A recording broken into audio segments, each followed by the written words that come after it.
In questo video parliamo di acqua e così scopriremo quante cose ci sono legate all'acqua dietro la produzione di un litro di acqua.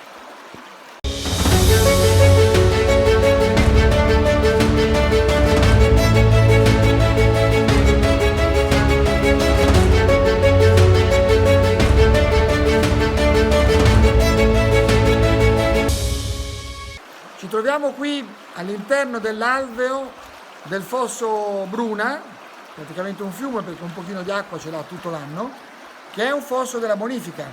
Vedete intorno a me gli argini sono più alti, molto più alti di me, ma il piano della campagna in realtà è questo piano nostro, cioè ci si deve immaginare che quando ci sono le piene d'inverno l'acqua salga qui sopra il livello del terreno, sono le cosiddette acque alte. Dobbiamo far fare un salto all'acqua che viene dalla collina per arrivare al mare senza allagare tutta la pianura che è stata bonificata. È un progetto di idraulica non da poco.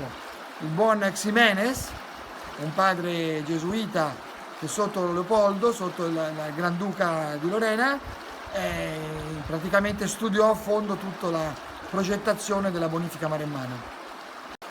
Quindi la storia comincia qui, perché è da qui che attraverso una derivazione l'acqua fa 6 km circa per arrivare all'azienda delle rogaie e lì finalmente dare fertilità al terreno attraverso l'irrigazione. Noi infatti usiamo praticamente il 100% per l'irrigazione di acque cosiddette superficiali, acque piovani.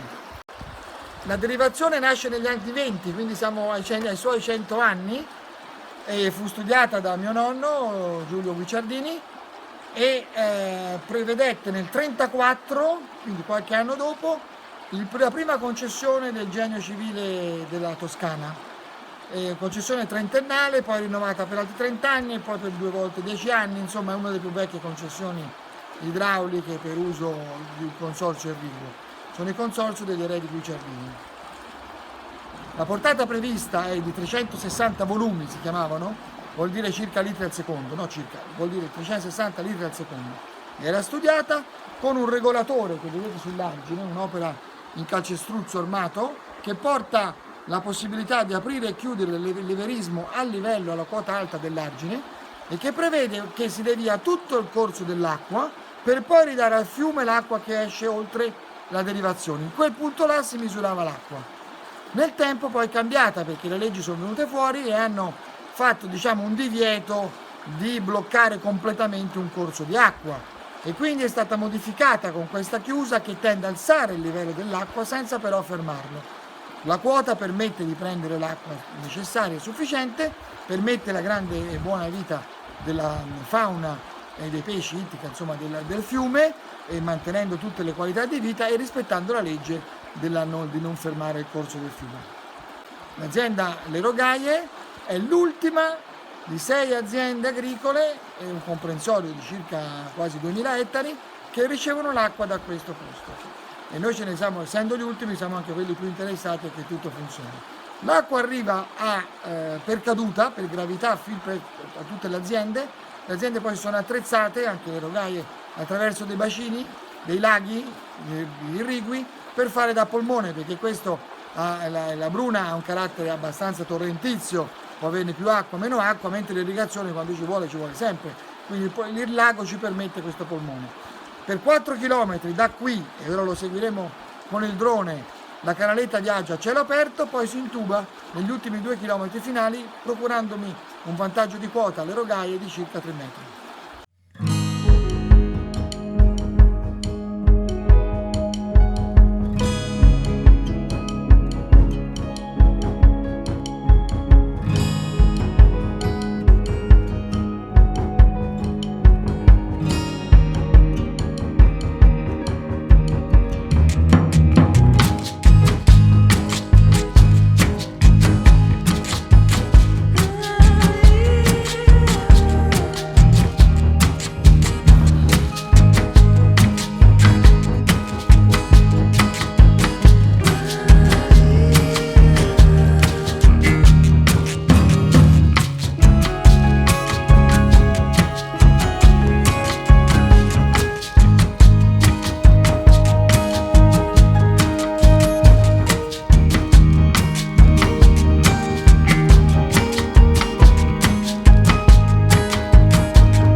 arrivati dunque al nostro polmone di acqua.